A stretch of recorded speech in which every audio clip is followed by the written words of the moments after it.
All right, the French Prime Minister says acts of coordinated sabotage were carried out across the country's rail network.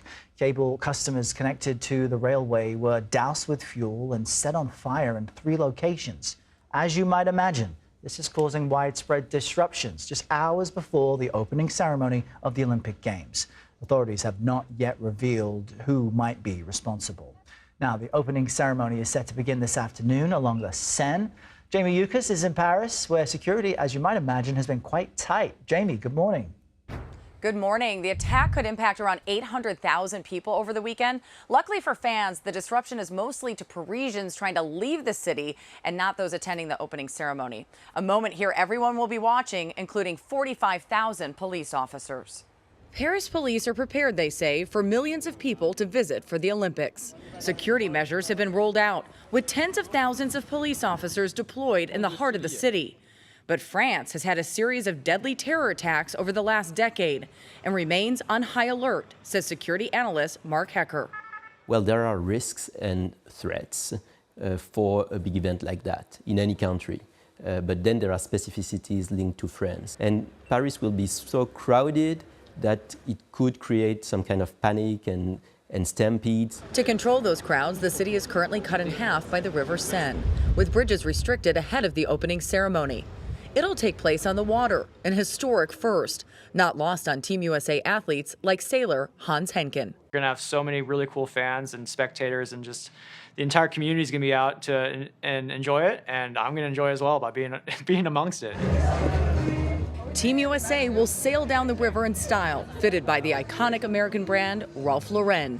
I'm looking forward to. We spoke with Chief Branding and Innovation Officer David Lauren. The athletes coming down a river is something we've never seen before. So for everybody, it's going to be surprising, it's going to be exciting. This is Team USA BMX bike competitor Cameron Larson's first Olympic Games. Are you excited for the opening ceremonies? Yes, first Olympics. More than excited for the opening ceremonies and even more excited to compete. Larson, along with almost 600 American athletes, will take part. Flag bearers LeBron James and Coco Gauff will wear white coats to differentiate them from the rest of Team USA. In a city known for its fashion, American tourists are taking notice. It's very interesting. I feel like the outfits have gotten better because of the people coming for the Olympics. And others are noticing the tight security, too. Massive operation. We've been to 2 Olympics, and this is probably the tightest security that we've seen. We feel safe. We traveled about 3 miles this morning from our hotel to this location, both walking and on the city's metro train. You really can't go more than a block without seeing groups of officers are getting cut off by barricades. The International Olympic Committee chief says he has full confidence in French authorities. Errol? All right, Jamie, thanks so much. As the Olympics get underway, there are also additional efforts being made to ensure that American tourists visiting Paris for the Games are safe. And for more on this, I want to bring in the Deputy Consul General for the U.S. Embassy in Paris. You're looking at Stacie Hankins. Stacie, thanks for being with us today. It's great timing, too, because my wife and I just happen to be traveling to Paris at some point over the next few weeks. So this is all very relevant. We saw in Jamie's story that some people are saying it's the strongest security footprint they've seen at an Olympics. So as people come to the city, what should they be monitoring for, if anything, and navigate such a massive event? Well, the first thing we would suggest is that U.S. citizens coming to France enroll in the Smart Traveler Enrollment Program. That's the best way for us at the U.S. Embassy to communicate with U.S. citizens in the country, sharing information about what's going on, alerting to demonstrations or disruptions. We can be their trusted source of information. Yeah, and it's one of those things you don't really think of doing until something goes wrong, and that's almost too late. Right. So that's great advice.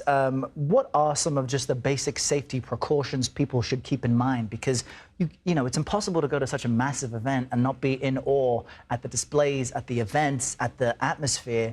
But you do need to keep your wits about you. So what should people keep in mind? That's absolutely right. People should maintain their situational awareness. I always advise people to behave as they would in any large city anywhere in the world. If you wouldn't walk down a dark and scary street in the US, you shouldn't do it in France. But also be aware of your surroundings. Petty crime is an issue. Pickpocketing is an issue. and let your bank and credit card company know that you're traveling, so your transactions aren't canceled, and then just have a good time. 112 is the emergency number for Paris. We were just showing on the screen there for folks as well. Look out for pickpocketers. Keep your stuff on your front pockets. Don't carry too much. What about the train disruptions that we're seeing this morning ahead of the opening ceremony? As things continue over the next few weeks, what should people keep their eyes out for? Well, we're certainly following those developments, and we're thrilled that Mayor Hidalgo and her team are working through it to ensure that the disruptions have minimal impact on the opening ceremony tonight. I think that's another great example of why it's important to enroll in the Smart Traveler Enrollment Program, right? I mean, we can push out information to you to let you know what's going on so that you're up to speed. And then, of course, check with the rail transportation providers for latest updates. Yeah, and folks can just Google France Travel Advisory or head to the State Department website to follow your important instructions. Stacie, thanks so much. I hope I don't have to call you in the next few weeks, but stay close. I hope not too. Stay close to the phone. Stacie, thanks so much for being with us.